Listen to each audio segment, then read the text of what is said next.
2024 లేదా 25లో డిగ్రీ లేదా బీటెక్ చదివారా? సాఫ్ట్‌వేర్ జాబ్ కోసం ఎదురు చూస్తున్నారా? అయితే కోడ్ జ్ఞాన్ 100 డేస్ కోర్సులో చేరండి. జాబ్ సాధించండి. నమస్కారం ప్రియా చౌదరి గారు. నమస్తే అమ్మా. ఈ మధ్య రీసెంట్గా ఒక వైరల్ న్యూస్ మీరు చూసుంటారని అనుకుంటున్నాను. భార్యల మార్పిడి బయటపడకుండా ఈ కల్చర్ కొన్ని చోట్ల డెవలప్ అయి ఉంది. అయితే ఇది విచ్చలవిడితనానికి దారితీసే విధంగా కూడా ఉందని మనం భావించవచ్చు. అది ఇల్లీగల్ కదండి. అంటే కొంతమంది వాళ్ళ ఎంజాయ్మెంట్ కోసం మా ఇష్టం అనేటువంటి వాళ్ళు ఉంటారు. కానీ బట్ ఇటువంటి ఎక్కువ ప్రొజెక్ట్ అయిన తర్వాత ఆటోమేటిక్గా దాని మీద ఈజీగా తీసేసుకుంటూ ఉంటారు. సో దాన్ని బేస్ చేసుకుని అడుగుతూ ఉన్నాను, మీ ఒపీనియన్ ఏంటండి దీని మీద? నా చిన్నప్పుడు అంటే అరౌండ్ 80s అనుకుంటా, 70s 80sలో ఒక కల్చర్ ఉండేది హైఫై సర్కిల్స్లో. ఆ ఉన్నత వర్గాల వాళ్ళందరూ ఒక చోట చేరి ఒక క్లబ్లోనో ఎక్కడో చోట ఇప్పుడు ఉన్నటువంటి రిసార్ట్స్ లాంటి ప్లేస్లో చేరి వాళ్ళ వైఫ్స్ని తీసుకొని అక్కడికి వెళ్ళేవాళ్ళు. ఒక డబ్బాలో వాళ్ళ కార్ కీస్ కానీ స్కూటర్ కీస్ కానీ వేస్తారు. అప్పట్లో స్కూటర్ ఉన్నవాడు లక్షాధికారి, కారు ఉన్నవాడు కోటీశ్వరుడు, లేదా కార్లు ఉన్నతమైన వర్గాల వాళ్ళకే అవి ఉండేవి. నీలాగా నాలాగా ఇప్పుడు ఒక 50,000 పెట్టంగానే 50 లక్షల కారు, 5,000 పెట్టంగానే ₹1,00,000 బళ్ళు అప్పుడు లేవు. అప్పుడు మొత్తం డబ్బు కడితేనే ఈ ఇంటికి వచ్చాయి. కాబట్టి రోడ్లన్నీ విశాలంగా ఉండేవి, ప్రకృతి బాగుండేది, పొల్యూషన్ లేకుండా ఉండేది. సో వాళ్ళందరూ ఆ కీస్ అన్నీ ఒక దాంట్లో వేసేసేవాళ్ళు. ఆ కీస్ని ఇది చేసి ఒక్కొక్కళ్ళు వచ్చి కీస్ తీసుకుంటారు. ఎవరికి వచ్చింది అని అంటే వాళ్ళ భార్యని వీళ్ళు ఎంజాయ్ చేయొచ్చు. ఈ కల్చరు అప్పుడు ఉండేది, విన్నాను నేను. కొన్ని పుస్తకాల్లో కూడా చదివాను, కొన్ని నోవెల్స్లో చదివాను నేను. తర్వాత దీని మీద అంటే మనకి ఇట్లాంటివి ఏమైనా వస్తే దాని మీద పరిశోధనలు ఎక్కువ కదా. ఆ కల్చరు ఆ విశృంఖలత్వానికి దారి తీస్తుంది అని చెప్పి చాలా వరకు చట్టపరంగా దాన్ని అణిచేశారు. ఇది సమాజానికి చీటు చేస్తుంది అని చెప్పేసి దాన్ని అణిచివేయటం అనేది జరిగింది. ఆ తర్వాత చాన్నాళ్ళ వరకు ఇప్పటి వరకు నేను అసలు అది వినలేదు. ఎక్కడన్నా ఒక చోట ఉందేమో కానీ అది అంత ప్రభావం మీరన్నట్టు ఈ వార్త నాకు ఒక 3 days బ్యాక్ ఏమో అనుకుంటా నేను చూశాను. నేను అది చూసిన తర్వాత నాకు అప్పుడు కల్చర్ గుర్తొచ్చింది నాకు. ఓహో, మళ్ళీ రిపీట్ అవుతుందా అని. అయితే ఇప్పుడు కోణం ఏంటి అంటే అప్పుడు ఎక్కడో ఒక చోట ఉన్నత వర్గాల్లో ఎక్కడో ఒక సెక్టర్లోనే ఉండేది. ఇవాళ మనకి సోషల్ మీడియా వచ్చేసిన తర్వాత మనిషిని ఈజీగా మనీ ఎర్న్ చేసే మార్గాల్లో ఎంత దారుణమైనటువంటి విషయాల జోలికి వెళ్ళిపోయాడు మనిషి అనడానికి, వికృత చేష్టలకు దిగాడు అనడానికి నిదర్శనం ఇదే. మన ఇద్దరం ఎన్నోసార్లు మొత్తుకున్నాం. ఇవాళ సోషల్ మీడియా బేస్ చేసుకొని జరగకూడనవన్నీ జరుగుతున్నాయి. ఇది చాలా ప్రమాదము. పిల్లలు దారి తప్పటానికి కారణం ఇదే. పెద్దవాళ్ళ ఆలోచన విధానం మారడానికి ఇదే. లేని కల్చర్ని మనం అడాప్ట్ చేసుకోవడానికి కారణం ఇదే. ఈ ఒకటి ఏంటంటే స్నాప్ చాట్స్ వస్తున్నాయి ఇప్పుడు. ఈ స్నాప్ చాట్స్ ఏంటి అనంటే ఇవాళ కల్చర్ స్విగ్గీలో ఎలా అర్ధరాత్రులు స్విగ్గీలు ఎలా పెరిగినాయో ఆర్డర్లు చెప్తాను నేను. ఈ స్నాప్ చాట్స్లో ఏంటంటే ఎవరెవరు ప్రపంచంలో ఎక్కడున్నా వాడు ఏం తింటున్నాడు అనేది ఒక పిక్ తీసి పెట్టేస్తున్నారు. ఓకే, ఈ స్నాప్ చాట్లో ఉన్న వాళ్ళందరూ దాన్ని చూస్తున్నారు. వాడు పెట్టేది ఏం పెడతాడు, నేను తింటున్నది ఏంటి అని ఒక 4 యాపిల్ పళ్ళు కోసుకొని పెడతాడా, ఓ 2 అరటిపళ్ళు పెడతాడా, లేకపోతే ఒక అన్నం పప్పు చారు పెడతాడా? పెట్టడం. 4 చికెన్ లెగ్ పీసులు, లేకపోతే ఒక కోడి, లేకపోతే ఒక బిర్యానీ, ఒక ఇది అంటే టంప్టింగ్. ఆ పక్కనే ఒక థమ్స్అప్ బాటిలో లేదా బీర్ బాటిలో లేకపోతే ఇంకేదన్నానో వాడు తినే చెత్త మొత్తం అంతా దేశానికి స్ప్రెడ్ చేసేస్తాడు, సమాజానికి. ఇమ్మీడియట్గా దాన్ని చూడంగానే జనాలకి నోరూరిపోతుంది, తినాలి అనిపిస్తుంది. వెంటనే ఏం చేస్తున్నారు, అది ఏది రాత్రిలో జరుగుతాయి ఇవన్నీ కూడా.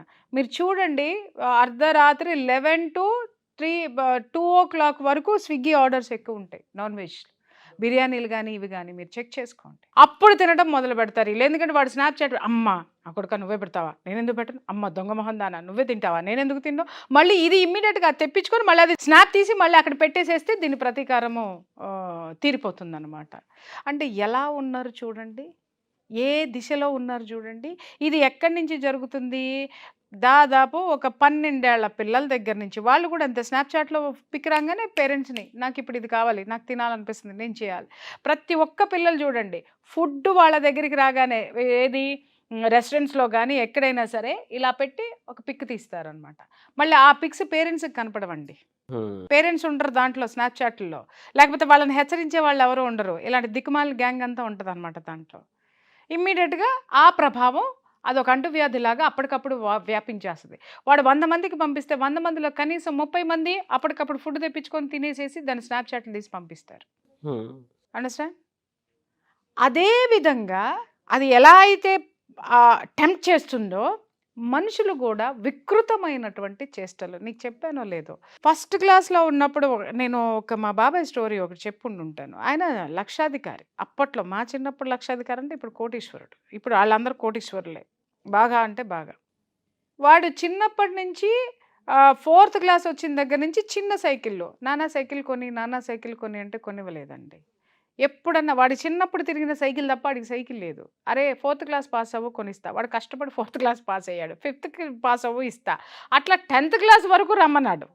10th క్లాస్ వరకు వచ్చిన తర్వాత నాన్న అంటే అప్పుడు 10th క్లాస్ నాన్న చూడు నేను ఫస్ట్ క్లాస్లో పాస్ అయ్యాను, ఇప్పుడన్నా కనీసం సైకిల్ కొనివ్వపోయావు, స్కూటర్ అన్నా కొనివ్వు అని చెప్పేసి అనగానే ఇమ్మీడియట్గా ఆయన జేబులో నుంచి ఓ తాళం తీసి ఇచ్చాడు అనమాట. వాడు గబగబా తీసుకొని చూస్తే అది సైకిల్ తాళం, హీరో సైకిల్ కొనిచ్చాడు. వాడు ఏడవాలా నవ్వాలా? అంటే ఇన్నాళ్ళ మట్టి దొరకని సైకిల్ దొరికిందని చెప్పేసి అని వాడు నవ్వాలా, లేకపోతే స్కూటర్ అడిగితే మా అయ్య ఈ వయసులో ఒక సైకిల్ కొనిచ్చాడని వాడు ఏడవాలా? సరే వాడు తీసుకున్నాడు. ఇక సైకిల్ తొక్కుకుంటా, అరే ఇదే నువ్వు కాలేజీకి దీని మీదే వెళ్ళాలి. అప్పటికే ఆయనకి కారు ఉంది, కానీ కారులో ఎక్కడికన్నా ఫ్యామిలీతో పాటు వెళ్ళినప్పుడు మాత్రమే కారు తప్ప స్కూల్కి వెళ్ళాలంటే స్కూల్ బస్సులోనే వెళ్ళాలి, రిక్షాల్లోనే వెళ్ళాలి. అందనిచ్చేవాడు కదా. అందరూ ఏంటంటే ఆయన్ని పరమ పిసినారని తిట్టేవాడు. ఇంత డబ్బుంది ఏం చేసుకుంటాడు, పిల్లలకి పెట్టడు కదా, అన్నీ అమర్చేవాడు ఆయన. ఏది అవసరమో నీడ్స్ అండ్ అప్పుడప్పుడు కంఫర్టబిలిటీస్ ఇచ్చేవాడు. తర్వాత వాడు కష్టపడి ఏం చేశాడు, ఇంటర్ ఫస్ట్ క్లాస్లో పాస్ అయితే నేను స్కూటర్ కొనిస్తానని చేశాను అన్నాడు. అనగానే వాడు కష్టపడి చదివి ఇంటర్ ఫస్ట్ క్లాస్లో పాస్ అయ్యాడు. ఫస్ట్ క్లాస్లో పాస్ అవ్వగానే వాడు ఎదురు చూస్తున్నాడు, వెయిట్ చేస్తున్నాడు మా నాన్న ఏం చేస్తాడు అనగానే, అరే కొంచెం డబ్బులు కాస్త ఇబ్బందిగా ఉంది, నేను అడ్జస్ట్ చేస్తాను కానీ డిగ్రీలో జాయిన్ అవ్వు అని చెప్పేసి డిగ్రీలో జాయిన్ చేశాడు. జాయిన్ చేసిన తర్వాత వాడు ఏంటంటే ఊరు నుంచి వేరే ఊరికి వెళ్ళి వాడు డిగ్రీ జాయిన్ అయ్యాడు. అక్కడ చదవటంతో ఈ గోళ్ళు ఏం లేవు. వాడు డిగ్రీ ఫైనల్ ఇయర్కి వచ్చి, నాన్న డిగ్రీ నేను ఫస్ట్ క్లాస్లో పాస్ అవుతాను, మీరు ఖచ్చితంగా నాకు కారు కొనివ్వాల్సిందే, లేదా మీ కారు నాకు ఇచ్చేసి మీరు కొత్త కారు కొనుక్కోండి, ఈ కారు నాదే అన్నాడు.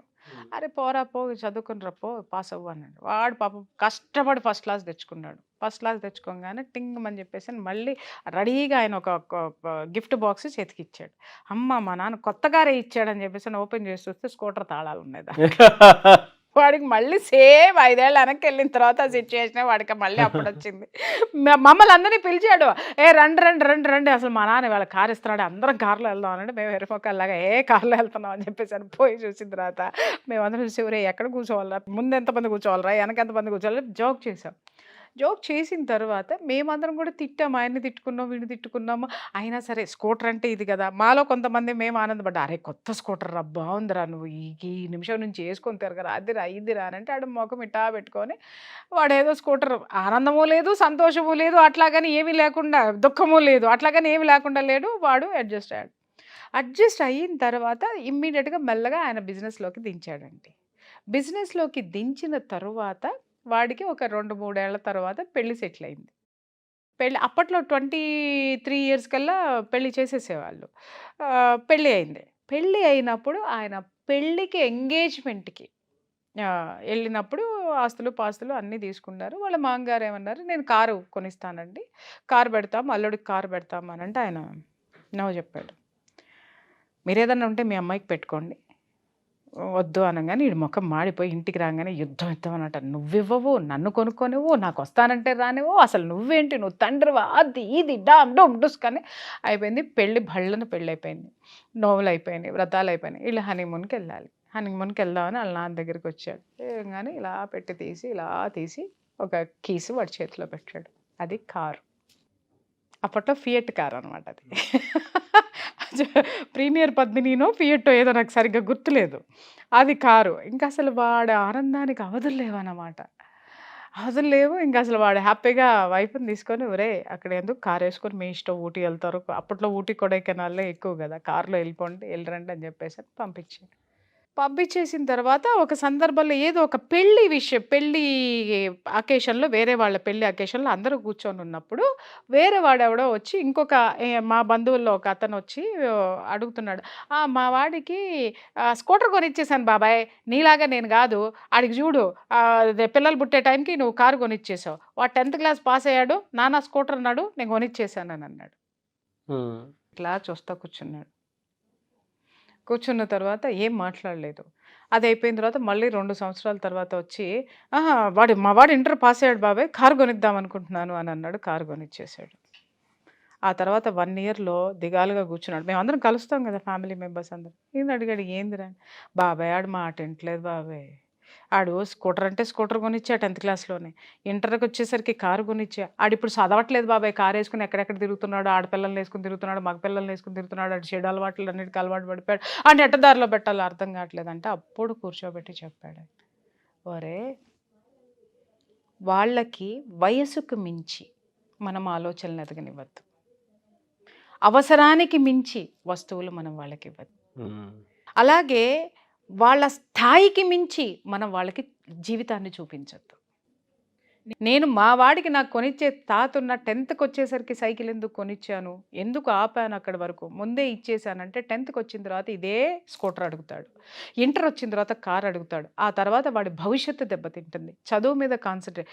మనం ఎందుకంటే మనం ఈ విధమైనటువంటి విలాసవంతమైనటువంటివన్నీ వాళ్ళకి ఇచ్చేసి చూస్తే దానికి మించి ఏమున్నాయి అనేది వెతకటం మొదలు పెడతారు. వాళ్ళకి ఏది ఇష్టమో, వాళ్ళకి ఏది ప్రేమ ఉందో దాన్ని మనము చాలా జాగ్రత్తగా అవసరమైనప్పుడు మాత్రమే దాన్ని మనం ఇవ్వగలిగాము, ఇచ్చుకుంటూ వచ్చాము అంటే వాళ్ళ కెరీర్ నిలబడుతుంది, వాళ్ళ ఇది నిలబడుతుంది అని చెప్పేసి అని అప్పుడు చెప్పిన మాట మా వాళ్ళలో పెద్ద వైరల్ అయిపోయింది. అది పిల్లల్ని ఎలా పెంచాలో ఆయన్ని చూసి నేర్చుకోవాలి.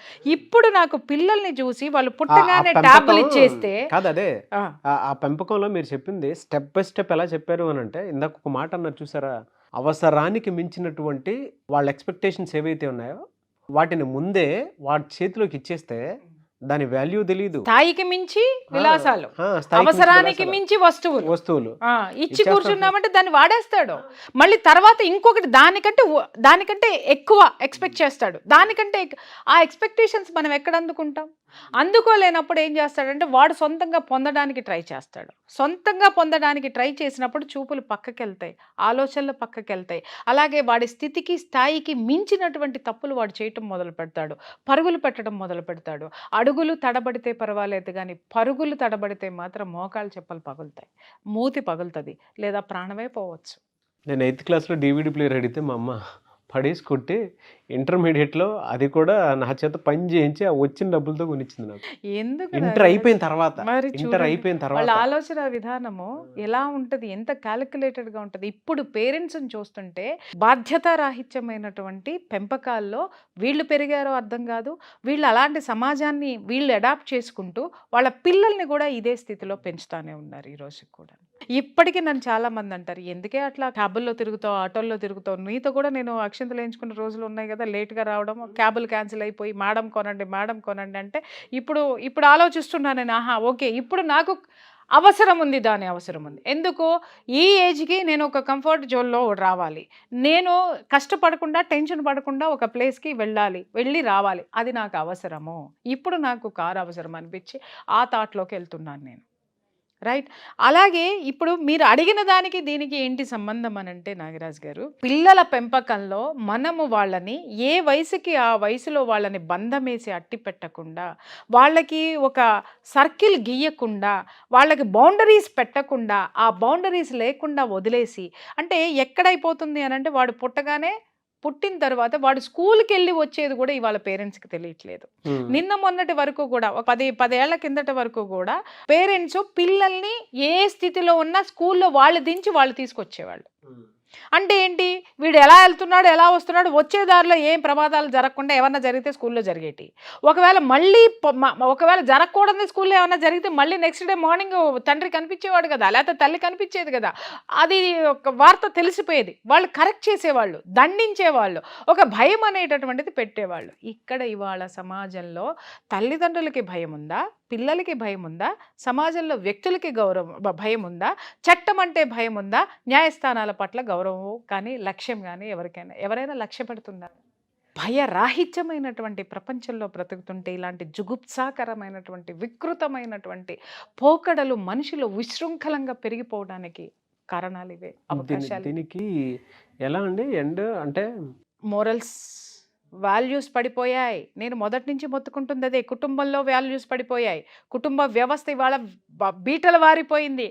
లేచామా, తిన్నామా, పడుకున్నామా, తెల్లారిందా లాగా లేచామా, తిన్నామా, వండి పెట్టామా, పిల్లల్ని చదివించామా, ఉన్నామా, పెళ్లి చేసుకున్నామా, పిల్లల్ని కన్నామా, చదివించామా, వాళ్ళని బయటికి పంపించేసామా, అయిపోయింది. మళ్ళీ వాళ్ళు సంపాదించుకున్నారా, వాళ్ళు ఉద్యోగాలు వచ్చినా, వాడు ఎవడ వేసుకొని వచ్చాడో, లేకపోతే ఇది ఎవరినన్నా వేసుకొని వచ్చిందా, పెళ్లి చేసామా, పంపించేసామా తప్ప ఇవాళ సమాజంలో మనం ఉన్నామే, మన చుట్టూ ఒక సమాజంలో మనం ఒక కుటుంబ వ్యవస్థ ఒకటి ఉంది. ఆ కుటుంబ వ్యవస్థలో మనం ఎలా మనుగడ సాధించాలి, ఎలాంటి కుటుంబ వ్యవస్థను ఎలాంటి విలువలతో ఉంటే మనం రేపొద్దున సమాజంలో మన పిల్లలు ఒక సెక్యూర్డ్ ప్రపంచంలో ఉంటారు అనేటటువంటి ఆలోచన ధోరణి ఇవాళ ఏ పేరెంట్లోనూ లేదు, ఏ పౌరుడిలోనూ లేదు. అలాగే ఇంకొక విషయం, ఇలాంటి దారుణమైనటువంటి స్థితికి దిగజారడానికి కారణం ఏంటి అని అంటే నాగరాజు, మనిషిలో ధర్మం అనేటటువంటిది, ధర్మం బద్ధంగా ఆలోచించటం అనేది మనిషి ఏనాడో మర్చిపోయాడు. అవి చెప్పేవాళ్ళు లేరు, చెప్పినా వినేవాళ్ళు లేరు. ఎందుకు లేరు అనంటే ఇవాళ నా జీవితం నాది, నువ్వెవడో మాట్లాడడానికి. ఇది స్లోగన్, రాసి పెట్టుకోండి. ఒకప్పుడు మనం గోడల మీద సత్యమేవ జయతే, ధర్మాన్ని రక్షించు, ధర్మం నిన్ను రక్షిస్తుంది, ధర్మో రక్షతి రక్షత్యః, మానవ సేవయే మాధవ సేవ, తల్లిదండ్రులను పూజించవలను, గురువును గౌరవించవలను. తర్వాత ఇలా మనం చూసేవాళ్ళం. ఇప్పుడు నువ్వు రాసుకో, నా జీవితం నాది, నువ్వెవడో నన్ను అడగడానికి. రాసుకో. This is my life, you like it or not. రాసుకో. నువ్వెవడ్రా, నేను ఇంతే. రాసుకో. ఈ రాసుకుంటున్నారు గోడల మీద కాదు, వాట్సాప్లో. అర్థమైందా? అవి ఎలా వేళ్ళు ఉనుకొని పోతున్నాయంటే ఇలాంటి దరిద్రానికి దారి తీస్తున్నాయి. ఈరోజు ఎవరిని నమ్మి మనం ఒక ఆడపిల్లని ఏ అయ్యే చేతికిచ్చి గౌరవంగా మనం పంపించగలం సార్ చెప్పండి? వాళ్ళ భార్యలు మార్చుకునే సంస్కృతికి, నీచమైన స్థితికి మనం దిగజారాము అనంటే కారణం కుటుంబంలో విలువలు లేకుండా కుటుంబ వ్యవస్థ కుంటుపడటం కాదా? సమాజాన్ని పట్టించుకోకుండా మనం ఏది ఎట్టపోతే మనకెందుకులే, 5,000 రూపాయలు మరింటికి వచ్చినాయి కాబట్టి ఎవరికి పడితే వాడికి ఓటేసుకొని ఏ వ్యవస్థను పడితే ఆ వ్యవస్థను నిర్మించుకుందాం అనేటటువంటి పోకడ కాదా? కుటుంబం మొత్తం ప్యాకేజ్ తీసుకుని ఫ్రిడ్జ్లోను, డబల్ కాట్లోను, లేకపోతే ఇంకొకటి ఏదో కొనుక్కొని కుటుంబము ఓటేసేస్తే ఆ ఓటు వేసుకున్న వాడు వాడు తిరిగి సంపాదించుకోవాలంటే ఇలాంటి సామ్రాజ్యాన్ని నిర్మించి దాన్ని విస్తృతంగా ప్రచారం చేసి దాని ద్వారా లాక్కుంటూ ఇవాళ నువ్వు గొంగళిలో అన్నం కలుపుకొని తింటున్నావు అన్న విషయం ఆ వెంట్రుకల లోపలికి వెళ్ళి నీకు జీర్ణ వ్యవస్థను నాశనం చేస్తున్నాయనేది నువ్వు గమనిస్తున్నావా లేదా? ఎందుకు దారి తీసాయి పరిస్థితులు? కుటుంబ వ్యవస్థ నాశనం అయిపోయింది. కుటుంబ వ్యవస్థలో విలువలు నాశనం అయిపోయాయి. విలువలు లేనటువంటి వ్యవస్థలో వలువలు కూడా తీసుకునే సమాజంలో మనం తిరుగుతున్నాం. That's it. True and thank you so much Priya Chowdhury. Thank you.